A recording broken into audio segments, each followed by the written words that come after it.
तो प्यारे विद्यार्थियों, लीजिए हमारे पास में आ चुका है आपका त्रैमासिक परीक्षा 2025-26 का कक्षा 11 का इतिहास विषय का पूरा क्वेश्चन पेपर और इसका फुल सॉल्यूशन। जी हाँ प्यारे बच्चों, यहाँ पर मैं आपको प्रश्न नंबर 1 से लेकर 23 तक का फुल सॉल्यूशन उपलब्ध करवाऊंगा। पूरा का पूरा प्यारे बच्चों आपका 4 सितंबर को होने वाला कक्षा 11 का इतिहास विषय का पेपर आपको परीक्षाओं में ऐसा का ऐसा ही देखने को मिलेगा। एक भी क्वेश्चन का उत्तर प्यारे बच्चों यहाँ से आपका मिस नहीं होगा। तो चलो जल्दी से हम आगे बढ़ते हैं, समझते हैं कि त्रैमासिक परीक्षा कक्षा 11 का आपका इतिहास का पेपर आपको परीक्षाओं में कैसा देखने को मिलेगा। प्यारे बच्चों देखो, मेरे द्वारा आपको त्रैमासिक परीक्षाओं के कक्षा 11 के समस्त विषय के पेपर जैसे मेरे द्वारा बताया गया ना, ठीक वैसे के वैसे क्वेश्चन पेपर आपके परीक्षाओं में आए हैं। तो आप लोग प्यारे बच्चों इन समस्त विषय के पेपर को अच्छे से देख कर जाया करो, ताकि आप लोग प्यारे बच्चों अपनी परीक्षाओं में टॉप कर सको। अब चलो जल्दी से हम आगे बढ़ते हैं, समझते हैं कि त्रैमासिक परीक्षा 2025-26 कक्षा 11 का आपका इतिहास विषय का क्वेश्चन पेपर आपको परीक्षाओं में देखने को कैसा मिलेगा। देखो प्यारे बच्चों, इस प्रकार का पूरा आपका पेपर होगा। अब मैं यहाँ पर आपको एक एक क्वेश्चन का उत्तर बताऊंगा, एक भी क्वेश्चन का उत्तर प्यारे बच्चों यहाँ से आपका मिस नहीं होगा। देख सकते हो, पहला क्वेश्चन पढ़ते हैं, लेखन कला का आविष्कार सर्वप्रथम ने किया। देखो प्यारे बच्चों, लेखन कला का आविष्कार सर्वप्रथम किसने किया ये आपको बताना होगा। इसका राइट आंसर प्यारे बच्चों आपका आ जाएगा मेसोपोटामियन ने किया। ठीक है, और अब अगला क्वेश्चन पढ़ते हैं, 3 महाद्वीपों में पहला हुआ साम्राज्य कौन सा था। देखो प्यारे बच्चों, इस क्वेश्चन का राइट आंसर आपका आ जाएगा रोम साम्राज्य था। ठीक है, और अब अगला क्वेश्चन पढ़ते हैं, क्या दे रखा प्यारे बच्चों देख लीजिएगा, यहाँ से आप लोग देख कर जाना। चंगेज खां का प्रारंभिक मूल नाम क्या था। तो देखो प्यारे बच्चों, इस क्वेश्चन का राइट आंसर आपका आ जाएगा तेमोजिन। ठीक है, और अब अगला क्वेश्चन, कैथेड्रल नगर किस देश में है। चौथे नंबर का जो प्यारे बच्चों क्वेश्चन पूछा ना, इसका राइट आंसर आपका आ जाएगा फ्रांस में है। और उसके बाद में देखो अगला क्वेश्चन, सेटलर शब्द अमेरिका में किसके लिए प्रयोग होता है। 5वें नंबर का जो प्यारे बच्चों क्वेश्चन पूछा ना, इसका राइट आंसर आपका आ जाएगा यूरोपीय लोगों के लिए प्रयुक्त होता है। ठीक है, और अब अगला क्वेश्चन पढ़ते हैं, क्या दे रखा है, इनमें से ऑस्ट्रेलिया की राजधानी कौन सी है। देखो प्यारे बच्चों, यहाँ से अगर देखा जाना तो ऑस्ट्रेलिया की राजधानी का नाम क्या, कैनबरा। ठीक है, यहाँ तक के प्यारे बच्चों मैंने आपको सभी क्वेश्चन और उन क्वेश्चन के उत्तर बता दिए हैं। एक भी क्वेश्चन का उत्तर प्यारे बच्चों यहाँ से आपका मिस नहीं होगा। जैसा पेपर प्यारे बच्चों मैंने आपको बताना, ठीक वैसा का वैसे क्वेश्चन पेपर आपको परीक्षाओं में देखने को मिलेगा। अब इसके बाद में देखो प्यारे बच्चों, यहाँ से आप लोग एक एक क्वेश्चन के उत्तर को अच्छे से देख कर जाना, ताकि आपको ये पूरा का पूरा पेपर अच्छे से समझ में आ सके। यहाँ पर प्यारे बच्चों क्वेश्चन पूछा है, हम्मुराबी का प्रमुख शासक था। हम्मुराबी का प्रमुख शासक क्या था प्यारे बच्चों, बेबीलोन का शासक था। तो यहाँ से आपको क्या लिखना होगा, बेबीलोन, इसका राइट आंसर आ जाएगा। ठीक है, और अब अगला क्वेश्चन, रोम आधुनिक में स्थित है। देखो प्यारे बच्चों, रोम कहाँ पर स्थित है। तो देखो यहाँ से आपको लिखना होगा इटली। रोम जो है ना आधुनिक इटली में स्थित है, इटली इसका राइट आंसर होगा। और अब अगला क्वेश्चन पढ़ते हैं, चंगेज खां की विधि संहिता को नाम से जाना जाता है। देखो प्यारे बच्चों, चंगेज खां की विधि संहिता को किस नाम से जाना जाता है, यास। यहाँ से प्यारे बच्चों आपको यास लिखना होगा। और अब अगला क्वेश्चन पढ़ते हैं, सामंती व्यवस्था में सर्वाधिक शोषित वर्ग था, कौन था प्यारे बच्चों। तो देखो यहाँ से आपको लिखना होगा कृषकों का वर्ग सबसे शोषित था।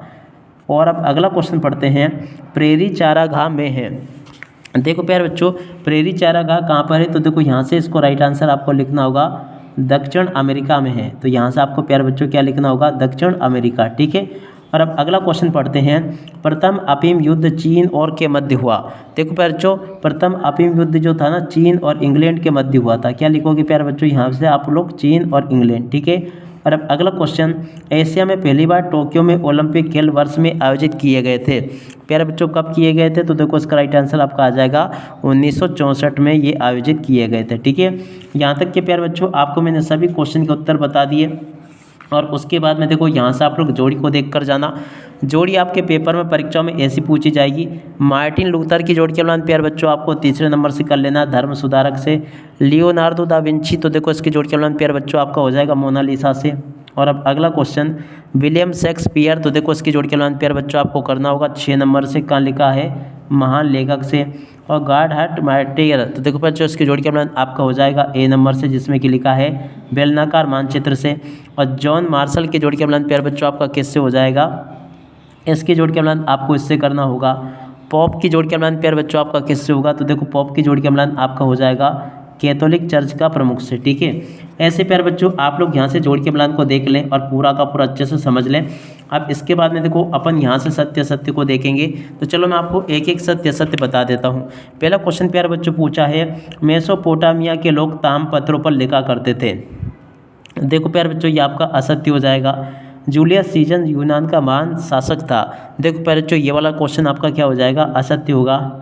मंगोल सरदारों की परिषद को कुरिलताई के नाम से जाना जाता है। प्यारे बच्चों ये क्वेश्चन आपका क्या हो जाएगा, सत्य होगा। मध्यकालीन यूरोप की सबसे प्रमुख विशेषता सामंतवाद है। प्यारे बच्चों ये वाला क्वेश्चन भी आपका सत्य होगा। उगते हुए सूर्य का देश जापान को कहा जाता है। प्यारे बच्चों ये जो क्वेश्चन होगा ना आपका, ये भी आपका क्या हो जाएगा, सत्य होगा। और अब अगला क्वेश्चन, शोगुन चीन का शासक था। तो देखो प्यारे बच्चों ये वाला क्वेश्चन आपका असत्य होगा। ठीक है, अब इसके बाद में जो आगे क्वेश्चन पूछे प्यारे बच्चों, इन क्वेश्चन के उत्तरों को भी आप लोग देख लेना। यहाँ पर आपके पेपर में एक वाक्य फिर एक शब्द में उत्तर पूछे जाएंगे। तो चलो मैं आपको एक एक क्वेश्चन का उत्तर बताता हूँ। पहला क्वेश्चन प्यारे बच्चों पूछा है, मेसोपोटामिया की कीलाकारी लिपि को सबसे पहले किसने पढ़ा था। देखो प्यारे बच्चों इसका राइट आंसर आपका आ जाएगा, यहाँ से आपको इनका नाम लिखना होगा, ऐसे आपको नाम लिखना होगा, हेनरी, और उसके बाद में रोलिंगसन ने इसको पढ़ा था। क्या लिखोगे प्यारे बच्चों, रोलिंगसन इसका राइट आंसर होगा। और अब अगला क्वेश्चन, रोम में गणतंत्र की स्थापना कब हुई थी। तो देखो प्यारे बच्चों रोम में गणतंत्र की स्थापना 509 ईसा पूर्व हुई थी। कब, 509 ईसा पूर्व। और पुरातन काल में रोम में लेखक सामग्री किससे तैयार की जाती थी। तीसरे नंबर का जो क्वेश्चन प्यारे बच्चों पूछा ना, यहाँ से आपको लिखना होगा, ऐसे ही करके आपको लिखना होगा, पेपायरस से तैयार की जाती थी। ठीक है, और अब अगला क्वेश्चन पढ़ते हैं, यायावर शब्द से आपका क्या आशय है। देखो प्यारे बच्चों यायावर शब्द से आपका क्या आशय है। तो देखो यायावर का मतलब होता है घुमक्कड़। क्या लिखोगे प्यारे बच्चों, यायावर का मतलब क्या होता है, यहाँ से आपको इस प्रकार से लिखना होगा, घुमक्कड़ इसका मतलब होता है। ठीक है ना। और अब अगला क्वेश्चन पढ़ते हैं, क्या दे रखा है, देख सकते हो यहाँ तक के प्यारे बच्चों मैंने आपको सभी क्वेश्चन के उत्तर बता दिए। और उसके बाद में देखो यहाँ पर आपके पेपर में क्वेश्चन आएगा, चंगेज खां किस कबीले से संबंधित था। देखो प्यारे बच्चों चंगेज खां का जो संबंध था ना, वो कियात कबीले से था। किससे, कियात से। और सामंतवाद की प्रथा का सर्वप्रथम प्रादुर्भाव किस देश में हुआ माना जाता है। छठे नंबर का जो क्वेश्चन प्यारे बच्चों पूछा ना, इसका राइट आंसर आपका आ जाएगा फ्रांस। ठीक है, और अब अगला क्वेश्चन, किस जापानी सम्राट ने मीजो की उपाधि धारण की थी। सातवें नंबर का जो क्वेश्चन प्यारे बच्चों पूछा ना, उसका राइट आंसर आपका क्या आ जाएगा, मुत्सहितो। क्या लिखोगे, मुत्सहितो इसका राइट आंसर होगा। देख सकते हो प्यारे बच्चों यहाँ तक के क्वेश्चन के आंसर मैंने आपको बता दिए हैं। और उसके बाद में जो आगे क्वेश्चन पूछे हैं, इन सभी क्वेश्चन के उत्तरों को आप लोग देखते चले और अच्छे से इनको समझ भी लें। देखो प्रश्न नंबर 6 जो पूछा ना, प्रश्न नंबर 6 के उत्तर को यहाँ से देख लो, ये लिखा आपके प्रश्न नंबर 6 का उत्तर। और उसके बाद में देखो प्रश्न नंबर 7 पढ़ते हैं, क्यूनिफॉर्म का अर्थ बताइए। देखो प्यारे बच्चों क्यूनिफॉर्म का अर्थ आपको यहाँ से बताना होगा। और उसके बाद में देखो अगला क्वेश्चन पढ़ते हैं, वे कौन सा प्राचीन साम्राज्य था जो 3 महाद्वीपों में फैला हुआ था। देखो प्यारे बच्चों इस क्वेश्चन के उत्तर को यहाँ से देख ले, ये लिखा है। प्रश्न नंबर 9 के उत्तर को यहाँ से देख लेना। और अब अगला क्वेश्चन पढ़ते हैं, क्या दे रखा है देख लीजिएगा। यहाँ तक के सभी क्वेश्चन के उत्तर प्यारे बच्चों मैंने आपको बता दिए थे। आशा करता हूँ कि आपको अच्छे से समझ में आ गए होंगे। चंगेज खान कौन था, इस क्वेश्चन के उत्तर को यहाँ से देख लेना, ये लिखा है। और उसके बाद में देखो अगला क्वेश्चन, सामंतवाद से आपका क्या तात्पर्य है। प्रश्न नंबर 10 जो पूछा ना प्यारे बच्चों, प्रश्न नंबर 10 के उत्तर को यहाँ से देख कर लिख देना। 10 के बाद में देखो अगला क्वेश्चन पढ़ते हैं, क्या दे रखा है। प्रश्न नंबर 11 को देखते हैं कि प्रश्न नंबर 11 में प्यारे बच्चों आपसे पेपर में परीक्षाओं में क्वेश्चन किस प्रकार से पूछे जाएंगे। तो देखो प्यारे बच्चों प्रश्न नंबर 11 में आपसे क्वेश्चन क्या पूछा है, चलो मैं आपको बताता हूँ, ताकि प्यारे बच्चों आप लोग अपनी परीक्षाओं में इन सभी क्वेश्चन के उत्तर को अच्छे से लिख कर आ सके और आप सब लोग प्यारे बच्चों अपनी परीक्षाओं में टॉप कर सके। ठीक है, तो देखो प्यारे बच्चों प्रश्न नंबर 11 में आपसे क्वेश्चन पूछा है, वास्को डी गामा कौन थे, वे भारत में किस स्थान पर पहुंचे थे।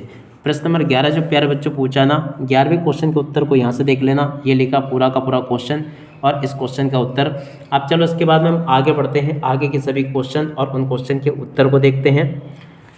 तो देखो प्यारे बच्चों 11 के बाद में देखो 12वें क्वेश्चन का उत्तर ये लिखा है, इसको देख कर जाना। 13वें क्वेश्चन का उत्तर प्यारे बच्चों ये लिखा है। 14वें क्वेश्चन का उत्तर प्यारे बच्चों ये लिखा है। आप लोग क्वेश्चन को भी देखते चले और उत्तर को भी देखते चले। 14वें का उत्तर प्यारे बच्चों अपन ने देख लिया था। 15वां क्वेश्चन ये लिखा, तो देखो 15वें क्वेश्चन के उत्तर को यहाँ से देख लें। और अब अगला क्वेश्चन, प्रिंसिपेट से आपका क्या समझते हैं। तो देखो प्रिंसिपेट से आप क्या समझते हैं, इस क्वेश्चन के उत्तर को यहाँ से देख कर जाना, ये लिखा प्यारे बच्चों प्रिंसिपेट से आप क्या समझते हैं। और अब अगला क्वेश्चन प्रश्न नंबर 17 में प्यारे बच्चों क्वेश्चन पूछा है, मंगोलिया के जनजाति कबीलाई समाज की प्रमुख विशेषताएं प्यारे बच्चों आपको लिखनी थी। तो देखो इस क्वेश्चन के उत्तर को यहाँ से लिख लें और पूरा का पूरा अच्छे से याद करके जाना। और अब अगला क्वेश्चन प्रश्न नंबर 18, यूरोप में सामंतवाद का विकास किस प्रकार से हुआ। प्रश्न नंबर 18 जो पूछा था प्यारे बच्चों, इस क्वेश्चन के उत्तर को यहाँ से देख कर जाना। और 18 के बाद में देखो 19वां क्वेश्चन पढ़ते हैं। 19वां क्वेश्चन प्यारे बच्चों पूछा है मेजी पुनर्स्थापना से क्या तात्पर्य है।